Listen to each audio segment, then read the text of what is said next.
채권 시장의 흐름을 통해서 시장을 전망해 보겠습니다. 오늘은요, 메리츠증권의 임재혁 연구원 연결해 보겠습니다. 안녕하십니까? 네, 안녕하세요. 네.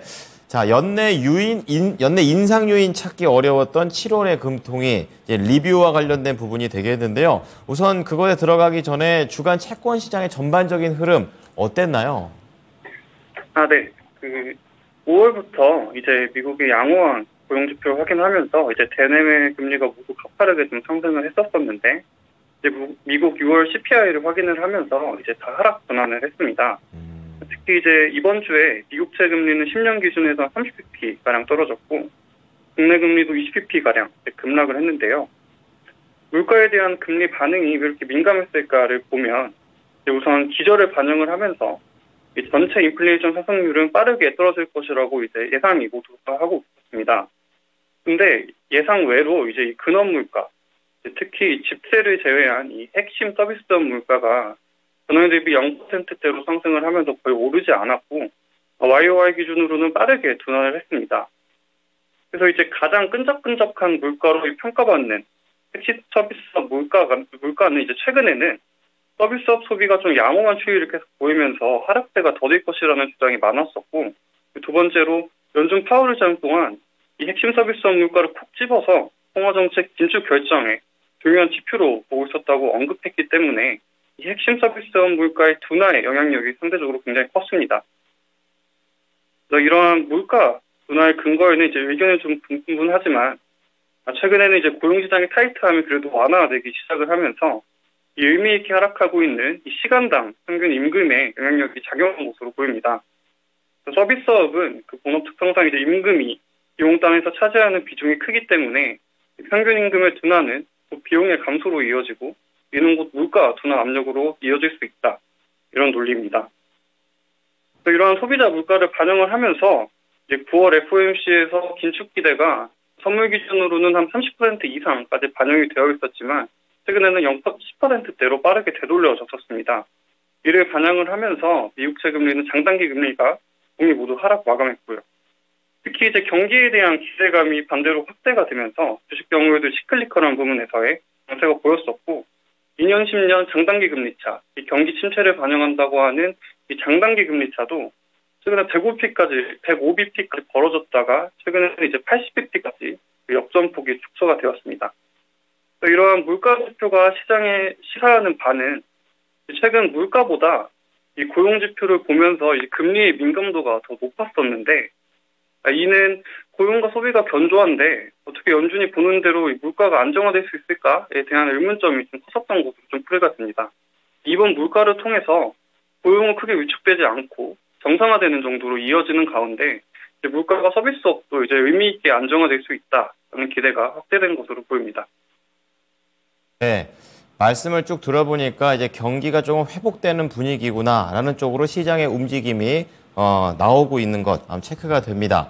자, 두 번째 넘어가 보겠는데요. 이제 국내에서 금통이 있었습니다. 이제 관련해가지고 어떻게 평가하는지, 일단 인상 요인을 찾기 어려웠다 이렇게 말씀해 주셨는데 좀 더 자세하게 설명해 주시죠.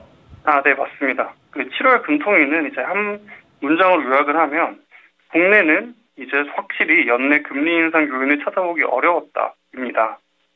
사실 5월과 비교를 해봤을 때, 5월 금통위 스탠스와 비교를 해봤을 때 높은 물가와 관련된 경계감을 유지를 했지만, 시장은 이미 대내외 물가가 안정화되는 측면을 확인을 했기 때문에 영향력은 굉장히 제한적이었고요. 특히 국내의 그 물가 구조를 좀 볼 필요가 있는데, 국내 물가 경우에는 6월에 이제 소비자 물가가 전년 대비해서 2.7%가량 올랐는데, 이 중 1.4%포인트가 가공식품, 외식과 관련된 이 음식료와 관련된 섹터입니다. 최근에 이제 음식료 소요물가가 이제 빠르게 안정화가 되면서 해당 품목들도 이제 시차를 두고 안정화될 것으로 예상이 되는 상황입니다. 그리고 특히 이번 금통에서 중요했던 부분은 최근에 이제 가계대출이 크게 오르면서 한은이 좀 금리 인상을 통해서 이런 부분을 좀 통제하려고 하지 않을까에 대한 우려가 조금 있었습니다. 이 부분에 대해서도 한은은 이제 당장 금리 인상과 같은 거시적인 정책, 통화 정책으로 대응하기보다는 현재 정부의 미시적인 정책상의 중요성을 언급을 하면서 이 가계대출에 대응한 금리 인상 필요성이 크지 않은 것으로 이제 언급을 했습니다.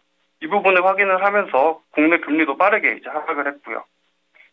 이는 이제 가계대출이 증가세가 아직 초입 국면이고 여전히 PF 리스크 관련해서 미분양 분량이 둔화는 하고 있지만 여전히 높은 수준을 유지하고 있고 최근 새마을금고를 비롯한 이제 비은행, 은행권에서도 연체율이 상승하고 있어서 아직은 부동산, 연착륙을 도모해야 되는 상황에서 이러한 리스크를 반영을 한 것으로 보입니다.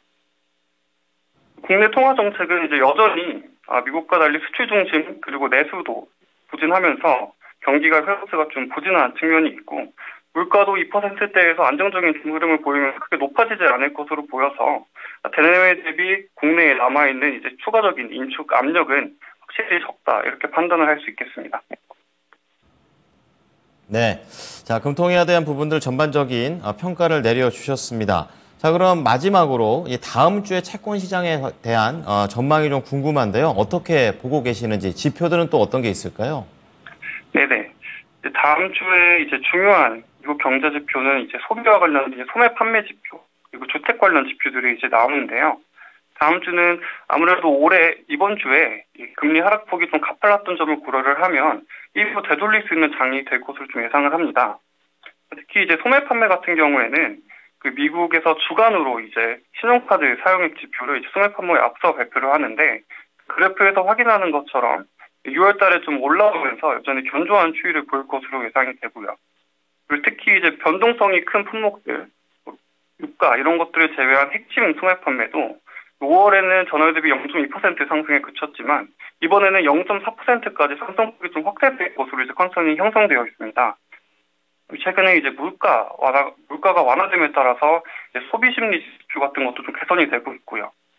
그리고 이 오른쪽 그림처럼 이에 더해서 최근 미국은 주택에 대한 수요가 조금 살아나면서 주택 경기도 이제 바닥을 좀 다지고 있는 모습입니다. 그래서 이러한 좀 견조한 경기 관련 지표들을 확인을 하면서 미국은 하락폭을 되돌릴 것으로 예상되지만 이번 물가에서 확인했던 것처럼 시장이 디스인플레이션을 다시 믿기 시작한 상황에서 이러한 견조한 경제 지표들의 영향력이 크지 않을 것으로 예상을 합니다.